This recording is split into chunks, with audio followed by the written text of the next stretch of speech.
کے مقابل عشاء کے بعد وتر رکھتے ہیں 3 رکعتیں، اور جب 2 طاق ملتے ہیں تو ایک جفت بنتے ہیں۔ تو معراج میں 50 نمازیں فرض ہوئی، اگر کوئی بندہ 50 نمازیں پڑھنا چاہے تو کیسے پڑھے؟ 24 گھنٹے میں 50 رکعتیں پڑھو۔ تو اصلی جو حکم تھا اس حکم کے اوپر عمل ہو گیا۔ اور مسئلہ سمجھو، جو حکم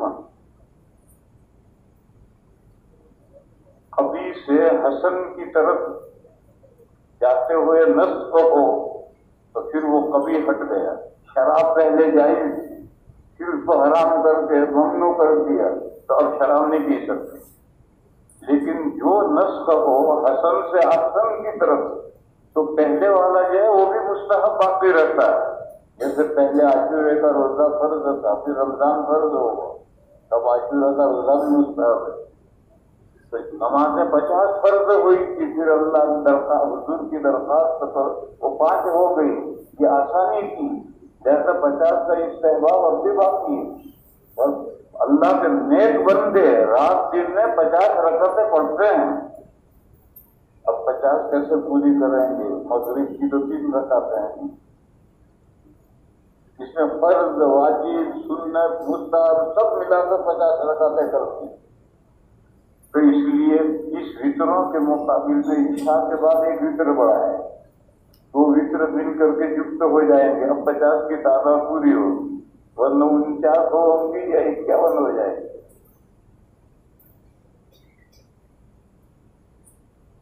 تو جیسے انسان ایک رکعت نماز کما حق کو پڑھ نہیں سکتا، اسی طرح سے ہر حکم رکعت کما حق کو دے دے بہت مشکل ہے، حج کما حق کو کر لے بہت مشکل ہے، روزہ کما حق کو کر لے بہت مشکل ہے۔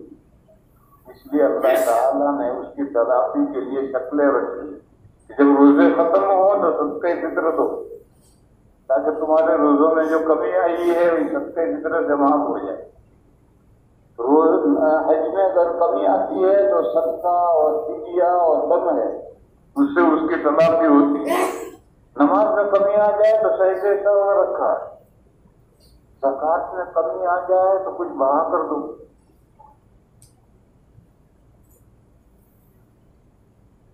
میں اپنا عمل ظاہر نہیں کرتا، مگر کسی مصلحت سے کہہ رہا ہوں، میں صاحب نصاب ہوں، میرے پاس کتابوں کا بڑا کاروبار ہے، لاکھوں کا کاروبار ہے، تو میں رمضان کے ختم پر پورا حساب کر کے ایک تو زکوٰۃ نکالتا ہوں اور اتنی ہی رقم دوسری الگ ڈبے میں نکالتا ہوں۔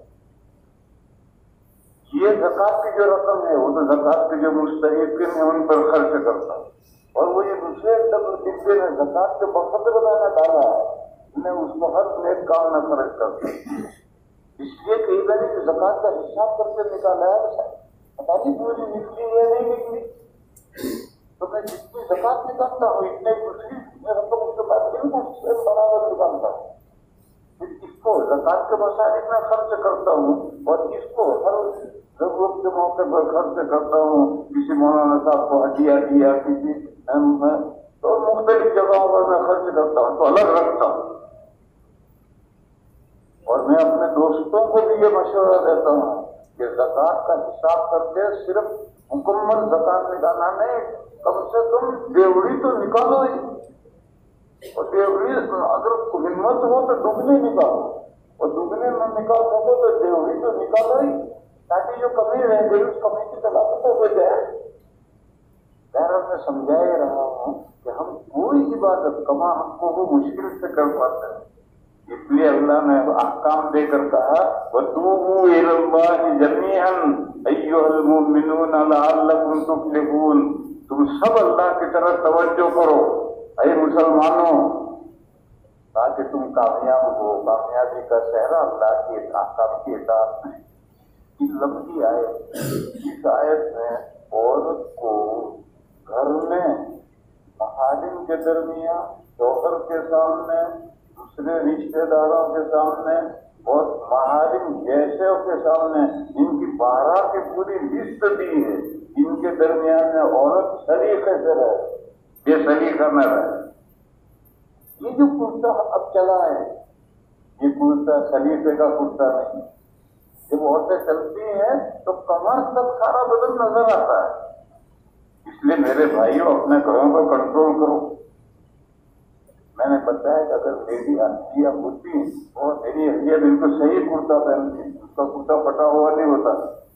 لیکن مان لو اگر ایسا تو اگر وہ یہ کہتی کہ میں دوسرے جب نیا سلواؤں گی تب ٹھیک سے سلواؤں گی، تو میں ان کے سارے کرتے اٹھا کے ایک ساتھ جمع کرتا. پہلے سلو اب سلو. یہ بہانے ہیں عورتوں کے، شیطان یہ بہانے بنواتا ہے. لہٰذا اس پر کنٹرول کرو. اسی طریقے سے میرے بھائیوں، اب جو نوجوان ہماری نسل آئی ہے، مومنوں میں بھی ایسے آنے لگے. دوسروں کے اندر تو 50% لوگ ہو گئے ہیں، لیکن مومنوں میں 1-2% ایسے ہو گئے ہیں کہ پتلون اور بنیان، جینس ٹی شرٹ بنیان، یہ کافروں کا لباس ہے. یہ اسلامی لباس کہاں ہے؟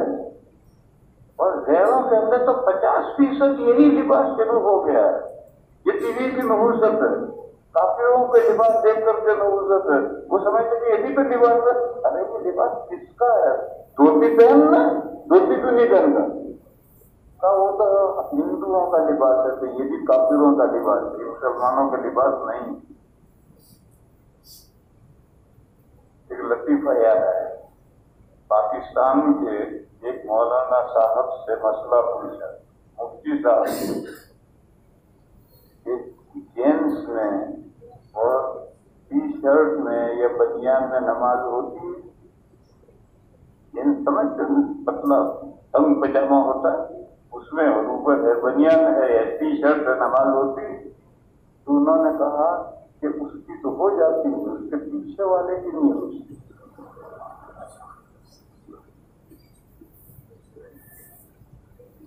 انہوں نے فتویٰ دیا کہ اس کی تو ہو جاتی ہے، کیونکہ وہ اپنے کپڑوں میں مشغول نہیں ہے. لیکن وہ پیچھے والا تو اس کی سورج میں مشغول ہے، تو اس کی نماز کہاں سے ہوگی؟ یہ پاکستان کے مولانا صاحب نے فتویٰ دیا ہے کہ اس کی تو ہو جاتی ہے مگر اس کے پیچھے والے کی نہیں ہوتی. لندن کے افریقہ میں ایک مولانا صاحب ہیں، بڑے مفتی ہیں، مولانا صادق صاحب، اور انگریزی اخبار نکالتے ہیں دا مجلس، بڑے مفتی ہیں. تو میں ان سے ملنے کے لیے اسی رمضان میں گیا. تو ان کی مسجد میں ہم دونوں ساتھ ساتھ تھے، وہاں ایک فتویٰ لگا ہوا تھا.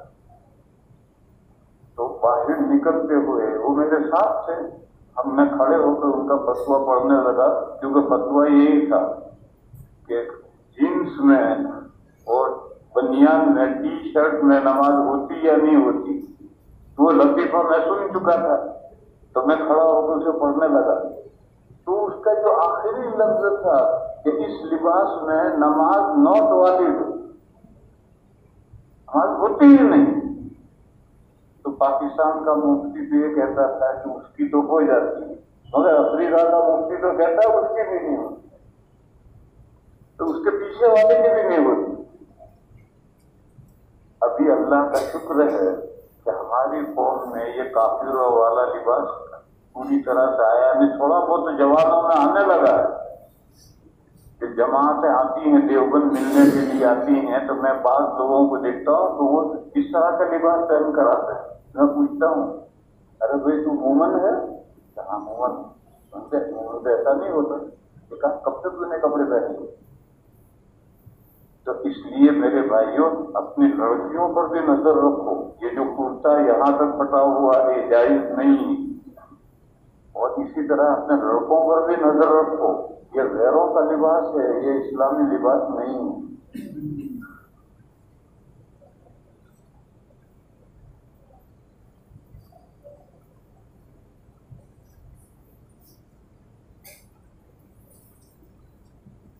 اور لوگ سورہ نور کی جو یہ آیت ہے اس کو حجاب کی آیت سمجھتے ہیں کہ چہرے کا کوئی پردہ ہی نہیں. اور یہ بات چلائی مودودیوں نے وہ کہتے ہیں چہرے کا پردہ ہی نہیں، تو پھر چہرے کا پردہ نہیں ہے تو پھر کائے کا پردہ ہے؟ ساری خوبیوں کا سنگم تو چہرہ ہی ہے، اس کا اگر پردہ نہیں تو پھر پردہ ہے کس بات کا؟ ان باولوں کو یہ پتہ نہیں ہے کہ حجاب کیا ہے تو سورہ احزاب میں ہے. یہ تو اصلاح پوری سورۃ النور کا موضوع ہے، اصلاح معاشرہ. اگر آپ سوسائٹی کو، معاشرے کو فساد اور بگاڑ سے بچانا چاہتے ہو تو سورہ نور میں جو احکام ہیں ان احکام پر عمل کرو، خود بھی پڑھو، عورتوں کو بھی وہ سورہ نور پڑھ کر کے سمجھاؤ، کیونکہ عورتوں سے بھی اس کا تعلق، اور اسی سے معاشرے کی اصلاح ہوتی ہے، اس کے بغیر معاشرہ نکلے. وآخر دعوانا ان الحمد للہ رب العالمین. درود شریف پڑھو بھائی، دعا.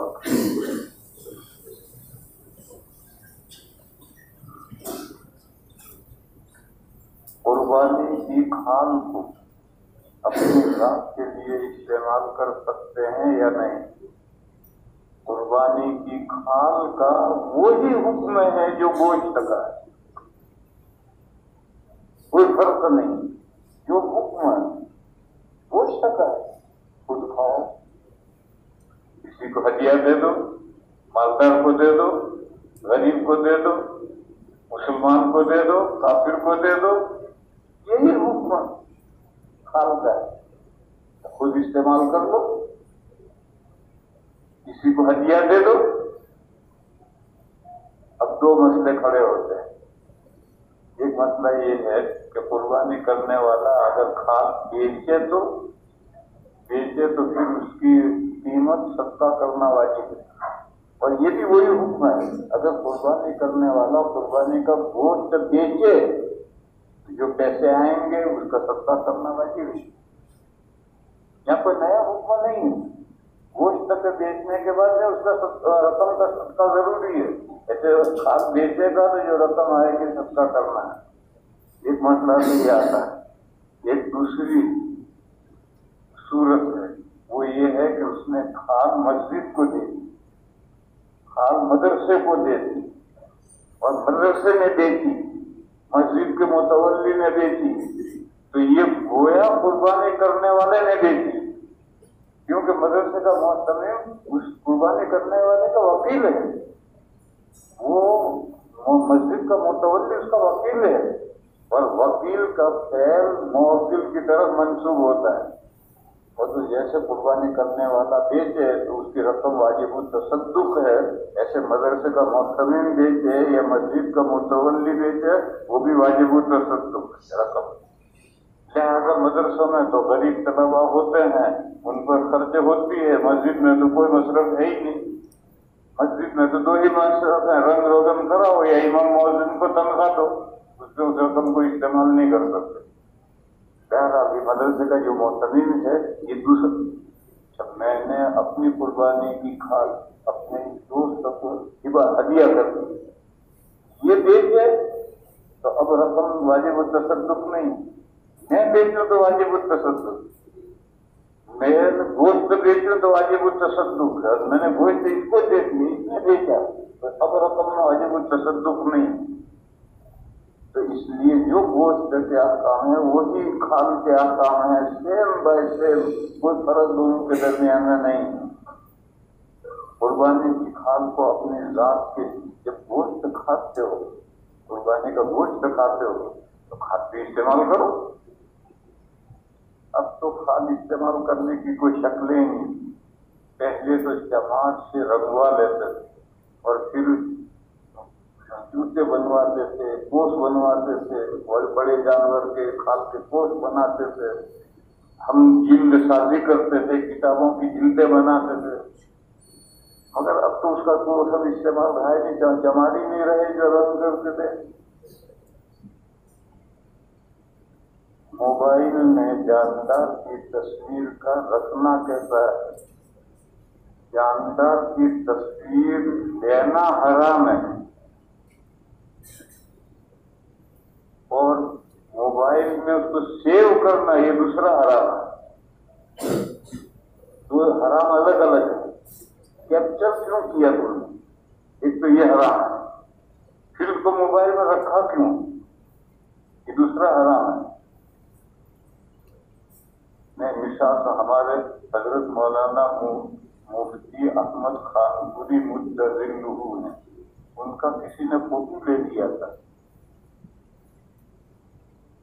بے خبری میں لے لیتے ہیں لوگ، فوٹو لے لیا تھا تو مفتی صاحب نے پورا واٹس ایپ پر ایک پورا بیان ڈالا کہ جس نے میرا فوٹو لیا ہے ڈیلے کر دے، نہیں تو قیامت تک اس پر لعنت بھیجوں گا.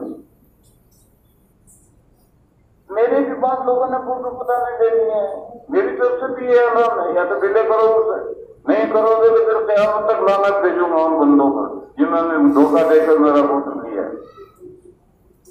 تو دو مسئلے الگ ہیں، ایک فوٹو لینا اور ایک فوٹو تو ضروری نہیں کہ میرا موبائل اور کسی کے موبائل میں بھی کیپچر کر سکتے ہیں، کہ یہ الگ گناہ ہے. پھر اس کو موبائل میں رکھنا یہ الگ گناہ ہے.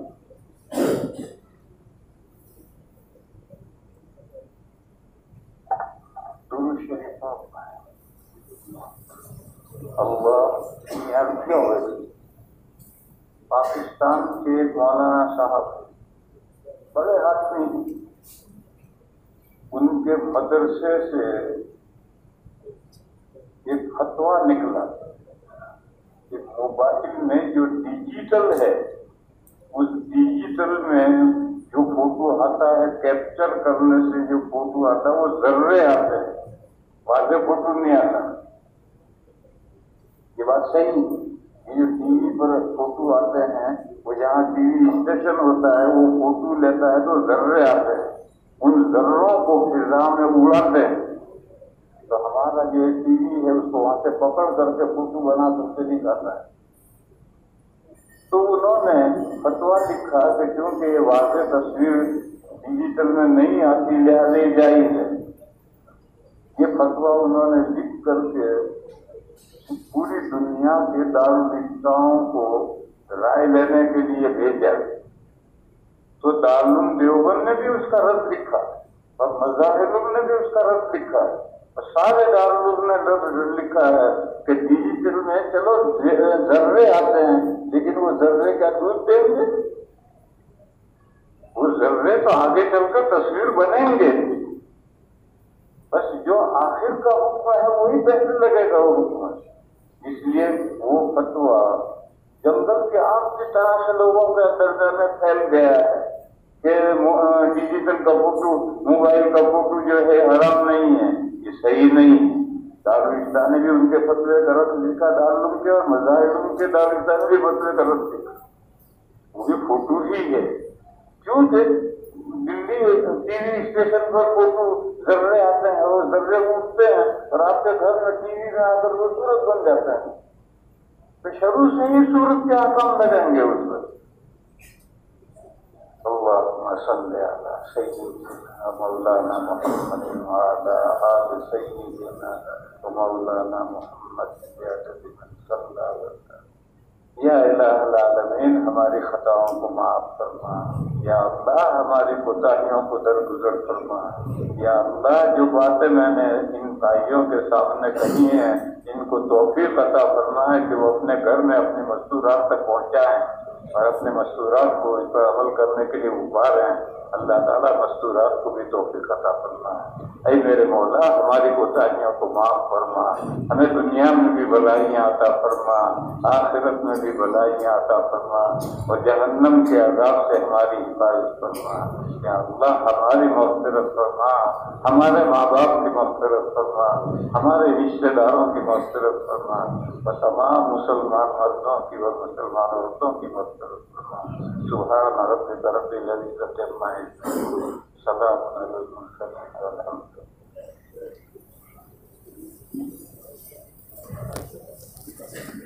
ہاں بھائی یہ مسجد جو ہے رک جاؤ بیٹھ جاؤ. عمر کا پابند ہوئی کچھ شروع کی یادگار مسجد پٹنہ میں حضرت مولانا کا یہ طریقہ تھا. جب جماعت کا آخری بیان پورا ہوتا تھا دعا ہو جاتی تھی تو حضرت ایک بات کہا کرتے کہ دیکھو کہ مسافہ کرنا چاہو اور مسافر میں کیا کرو السلام علیکم. کہ ہاتھ ملاؤ، میں کہوں گا وعلیکم السلام، اس کے لیے ہاتھ ملانے کیا ضرورت ہے؟ میں سلام کرتا ہوں، تم جواب دو۔ پھر حضرت زور سے سلام کرتے تھے، السلام علیکم ورحمۃ اللہ وبرکاتہ۔ پھر حضرت فرماتے تھے کہ